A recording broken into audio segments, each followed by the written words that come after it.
Fala pessoal, antes de começar a nossa aula, gostaria que vocês se inscrevessem no canal, ativassem o sininho para obter as notificações dos novos vídeos, compartilhassem os vídeos e indicassem o nosso canal para aquelas pessoas que querem passar no vestibular ou que têm dificuldades em química.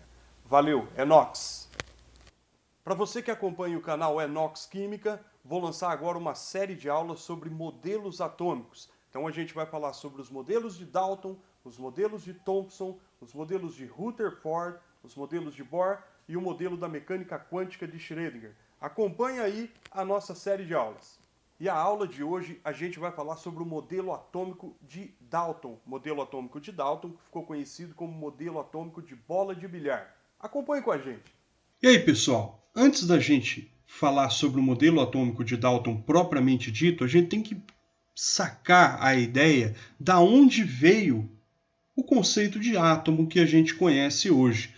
Esse conceito de átomo é um conceito que foi discutido basicamente há 450 anos antes de Cristo, através desses dois filósofos da natureza, Leucipo e Demócrito, esses dois gregos aí, que inicialmente se dispuseram à pesquisa, à reflexão sobre algumas questões envolvendo a natureza da matéria. Então, Leucipo e Demócrito, eles trazem inicialmente um conceito de átomo como algo indivisível. A palavra átomo significa indivisível. A é a negação, A significa negação na língua grega e tomo significa divisão. Então, quer dizer que o átomo, a palavra átomo em si, deriva do grego indivisível, ou seja, aquilo que se nega à divisão. Então, se a gente, por exemplo, perceber um pedaço de rocha, essa rocha pode ser fragmentada em pedras menores. Essas pedras elas podem ser ainda menores até chegarem à areia, e a composição dessa areia, se eu continuar dividindo isso, vai chegar até o átomo, até um momento em que não há mais a divisibilidade da matéria.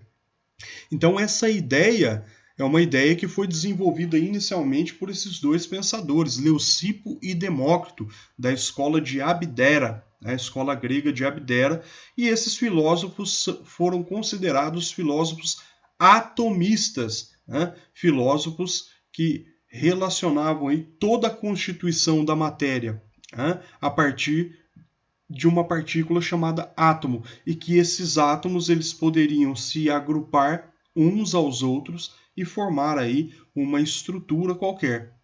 Então, as estruturas que nós enxergamos, toda a matéria que é detectável, tal, segundo esses dois filósofos, são compostas por átomos. Muito bem. Aí passa-se todo um tempo, passamos a Idade Média, passamos a alquimia, e surge a ciência por volta do século XIV, século XV, mais ou menos. Tal. E em 1803, o John Dalton, um pesquisador inglês, ele já traz uma ideia moderna de átomo. Então quer dizer que John Dalton foi o pesquisador, foi o cientista responsável por uma noção científica, uma noção moderna daquilo que se considera como um átomo, que foi uma ideia primordialmente desenvolvida por Leucipo e Demócrito. Então Dalton, a partir de experimentos científicos, ele constata a existência de partículas que formam a matéria.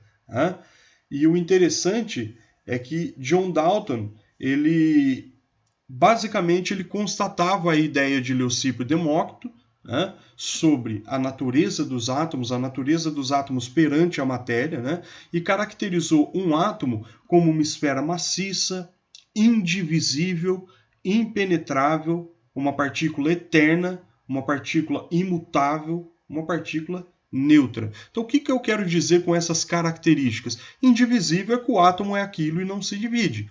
Impenetrável é que nada pode penetrar um átomo, ou seja, dois corpos não ocupam o mesmo lugar no espaço. Uma partícula eterna, porque essa partícula ela nunca se perderia no universo. E uma partícula imutável, Quer dizer que um átomo não pode se transformar em outra coisa. Então, todos os átomos de um mesmo elemento químico, eles são exatamente iguais. Então, a noção de isótopos é uma noção que para Dalton não existia. E neutra, inclusive, pois não havia cargas elétricas, não se explicava o fenômeno da eletricidade, segundo Dalton, certo? Aqui vocês podem ver uma representação de alguns tipos de elementos químicos, o elemento hidrogênio, o elemento carbono, então alumínio, nitrogênio e por aí vai. Então Dalton ele colocou essa forma de caracterização dos átomos aqui, uma espécie de glossário, uma espécie de símbolo para cada um desses elementos químicos, certo?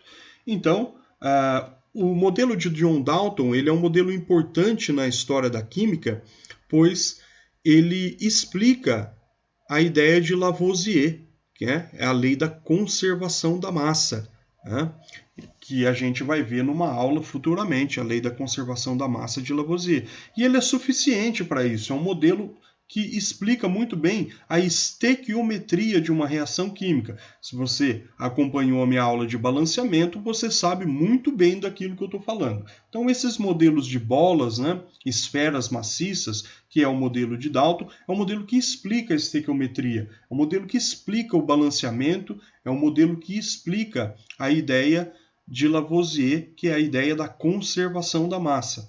Então, o ponto forte do modelo atômico de Dalton é a ideia de átomo, a ideia da constituição da matéria por pequenas partículas, né? Só que o ponto principal aí em relação à crítica é que o modelo de Dalton não é capaz de explicar o fenômeno da eletricidade. Então, o modelo atômico de Dalton é um modelo atômico bastante simples, né? Mas que explica alguns problemas que a química tinha na sua época de formação, na sua época moderna, da química moderna. Tudo bem, pessoal? Maravilha! E aí, pessoal?